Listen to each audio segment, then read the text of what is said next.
As we move on, we run across the measures of variability or dispersion in our data set. So we've left central location, rank and order or relative standing, as well as our basic measures. And now as we talk about the dispersion or variability, what we're interested in is how much spread is there around that central location that we talked about earlier. And the most commonly used measures of variability are the variance and the standard deviation.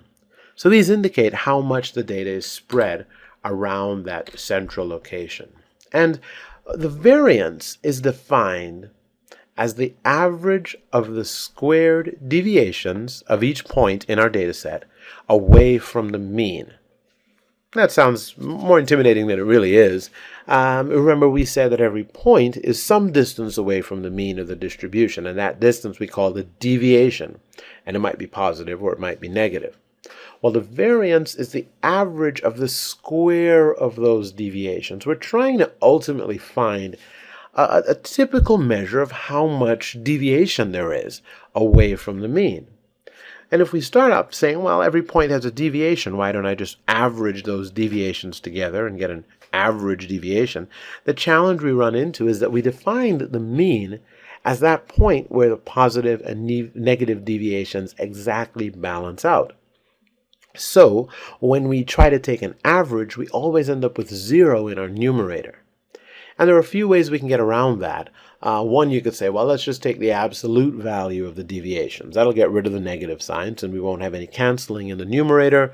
And that's true. And that's one way to do it. You could take the average of the absolute deviations, or the mean absolute deviation. And that is a measure that you could use to get an idea of the amount of a typical amount of deviation or spread you might have.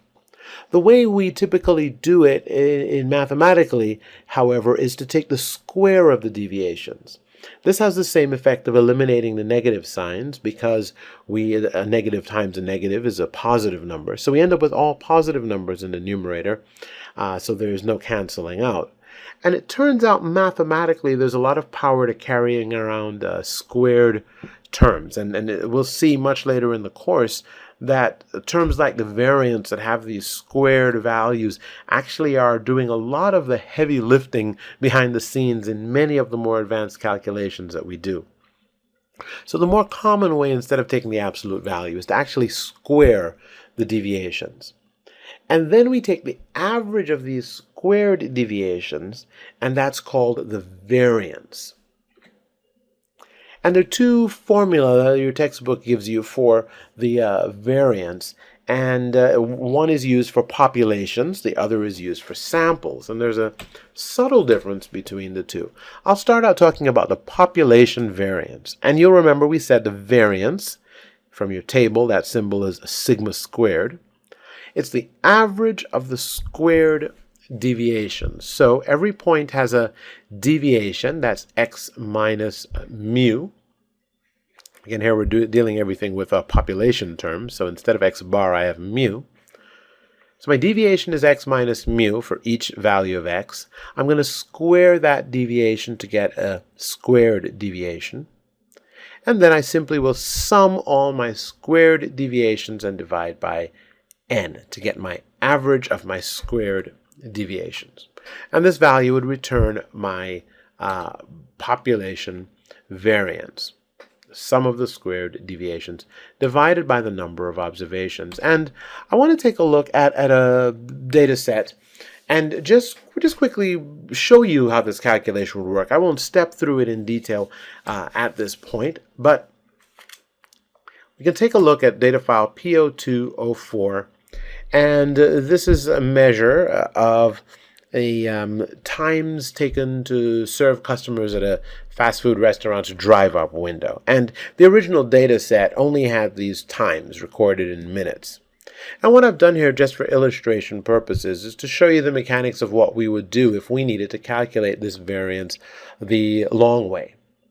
Remember, we said the variance is the average of the squared deviations of each point from the mean. So the first thing we have to do is find the average of these service times, and I've labeled it serve time. So this value, the mean, is just the average of these service times.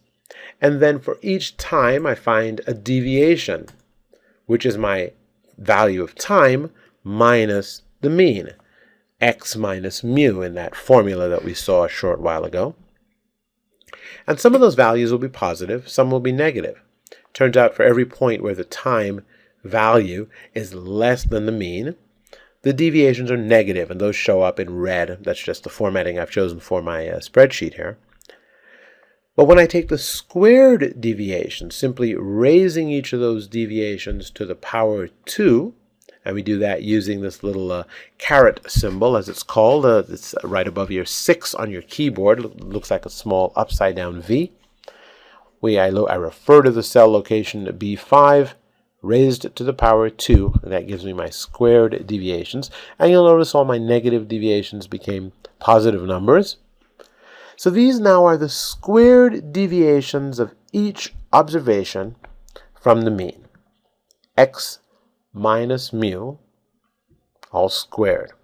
And I'm going to take the average of those by simply adding up all of the squared deviations and dividing by my number of observations, which in this case I happen to know is 200, or I can use the average formula and just take the average of these squared deviations, and that's what I'll do to find my variance in this case. So now I'm going to take the average of these squared deviations that I've calculated, and I'll select this entire column, and I get a variance value of 0.1828. That's my variance that I've calculated for these times by finding first the deviations, then the squared deviations, and averaging the squared deviations, just following the definition of variance. Now, one question we have to ask ourselves is, what are the units here? Because if my time is in minutes, my deviations will also be in minutes, just time minus the average time. But when I square those deviations, the units change to minutes squared. And my variance is the average of the squared deviation. So my variance has the units of minutes squared, and that's a little bit challenging. And that's one of the challenges that I have to face with the variance. So in some ways, it's not a perfect measure from a practical standpoint. And we'll take a look at that. There is, by the way, also another version of this variance equation that's used for samples, and it looks very similar. We have s squared instead of sigma squared, but we're just using the sample parameter symbols here. X minus x bar instead of mu as my deviation, all squared, and I'm going to take the average. The subtle difference here is that in my denominator, instead of dividing by n, which would make sense, we're going to divide by n minus 1. A very subtle difference, especially for large sample sizes. We're taking the same idea of the average of the squared deviations, but for a sample variance, I divide by n minus 1 instead of n. And the reason behind this is a little bit obscure.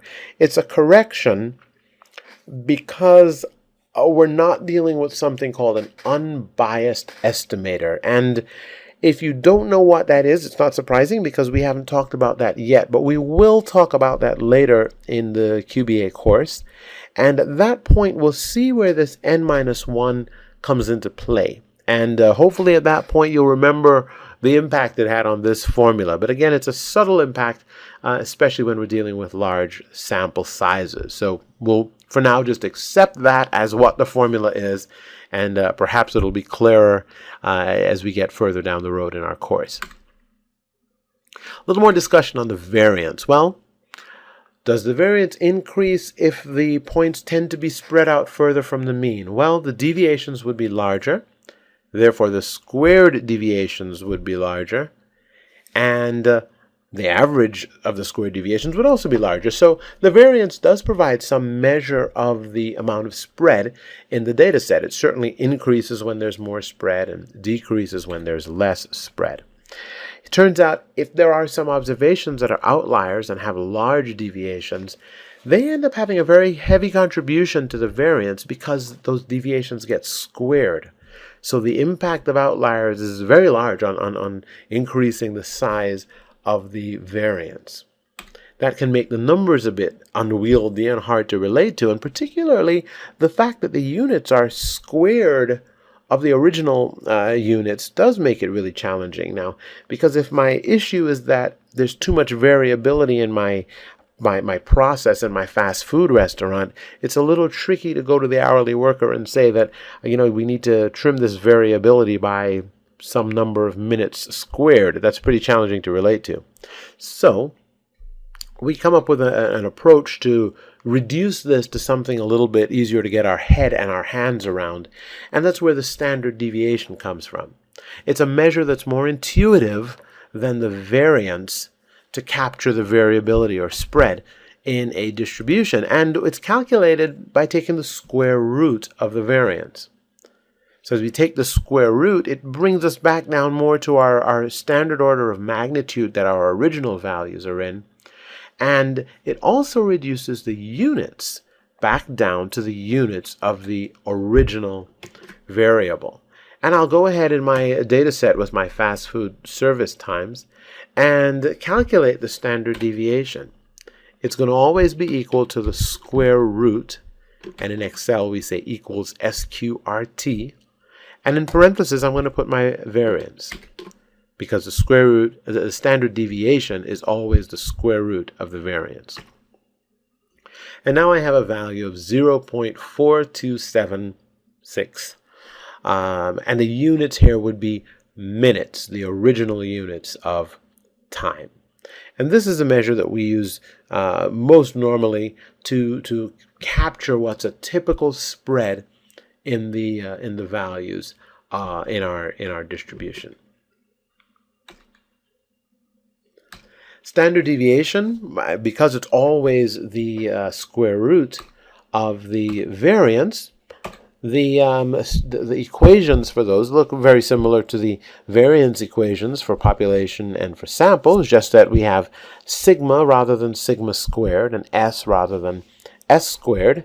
And the right-hand side of the equations are just a square root sign over the equations for the variance. Again, the standard deviation always is the square root of the variance.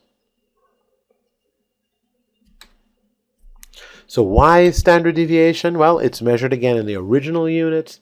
It's in the same order of magnitude as the original data, and it's therefore much easier to interpret and respond to. In Excel, now I've showed you the calculation the long way, just following what we call first principles, the definition of variance and standard deviation. But in Excel, there are formula that we can use to directly calculate the variance from the original list of times, the original data set for variance and standard deviation. And I'll quickly show you those. I could say here for variance, I can say equals VAR. And then I'm going to select my times, my original times now, and that was labeled serve time, so I could have just typed serve time, and equals STDEV of serve time.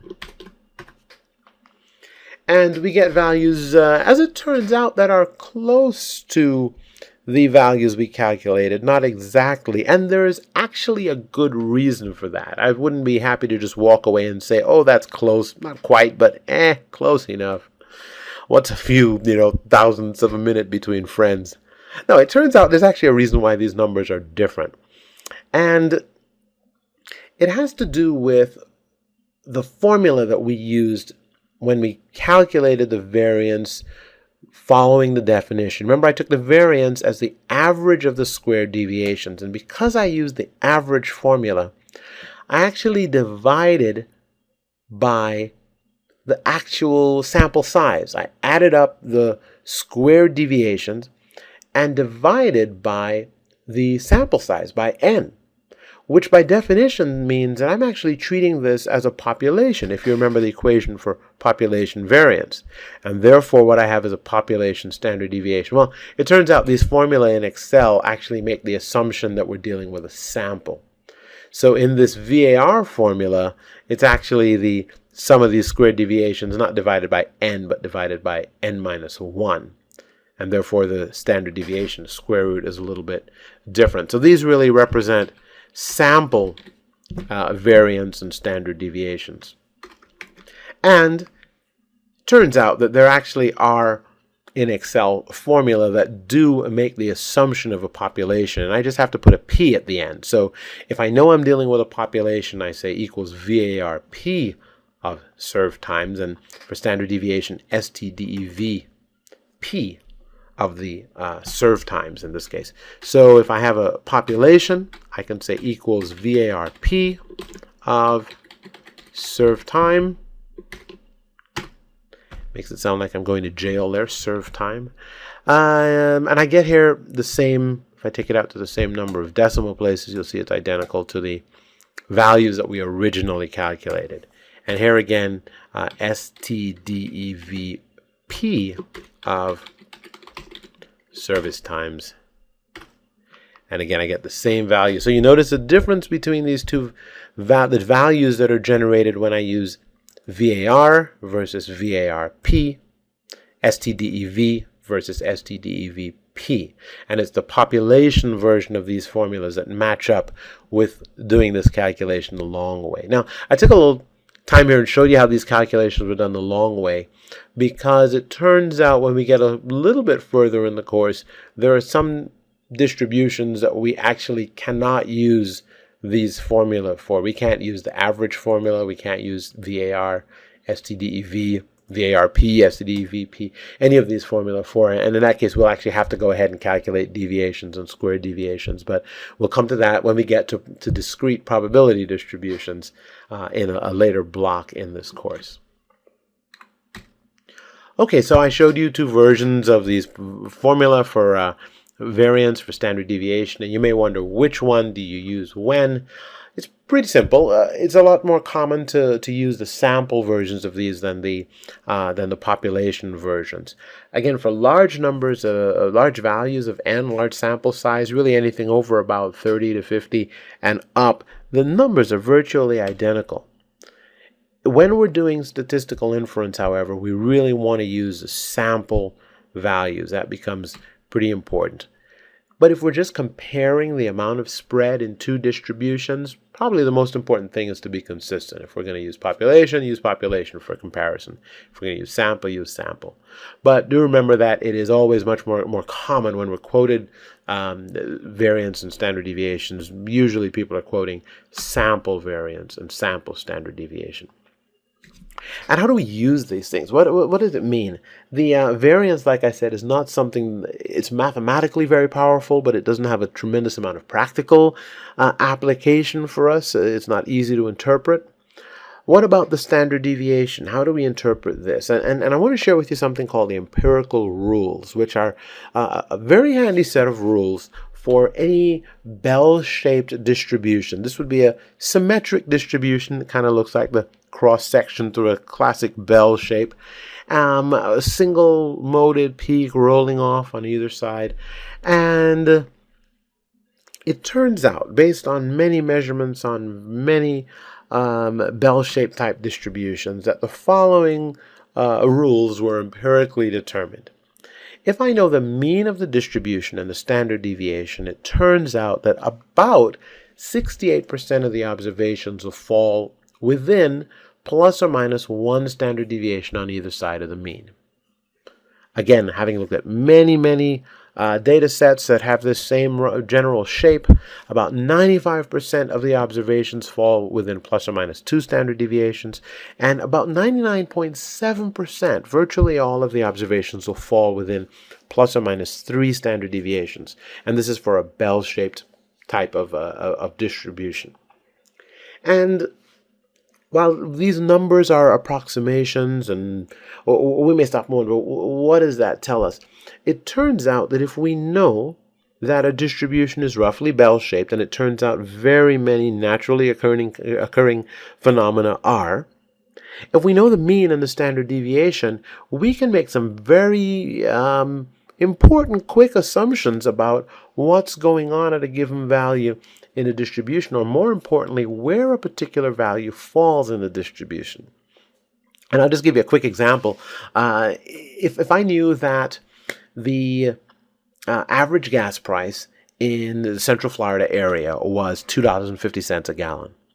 And I also knew that the standard deviation was 10 cents a gallon. If I also assumed that the distribution of prices across all the gas stations was roughly bell-shaped, then that could tell me some very important things. If I'm driving down the road and I want to buy, my gas tank is getting close to empty, and I see a gas station coming up, and I look at the price and it says, hey, gas here is selling for $2.60 a gallon. Well, what do I know? If the mean of the distribution is $2.50 and the standard deviation is 10 cents, then hey, this particular gas station is selling gas at a price that's above the mean and is about one standard deviation above the mean. So well more than 50% of the observations of the gas stations that are out there are selling gas cheaper than that. As a matter of fact, it turns out that it's about 84% of gas stations out there that are selling gas cheaper than this one gas station. And you can think about those numbers and play around with them. You can see you'll get to a number at about 84%.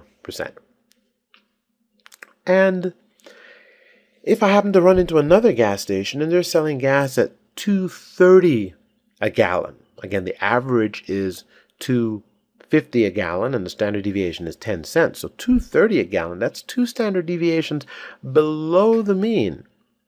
Well, this is a big deal. This is getting towards almost being an outlier on the low side. This is kind of where I slam on the brakes and turn off into the gas station really quickly. So we can get an idea as to where a particular value falls in the distribution if we know the mean and the standard deviation. If I ran into a gas station that was selling gas for $2.20 or below, that's more than 3 standard deviations below the mean.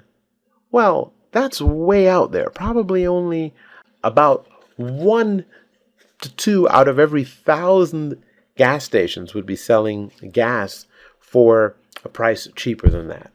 So this gives me some good idea about where a particular value falls in the distribution if it's roughly bell-shaped and I know the mean and the standard deviation. So the standard deviation can be a very useful concept for us once we understand how it plays into the greater scheme of things. All right, so that takes us through our discussion of variability or dispersion, and we will rejoin in a future discussion.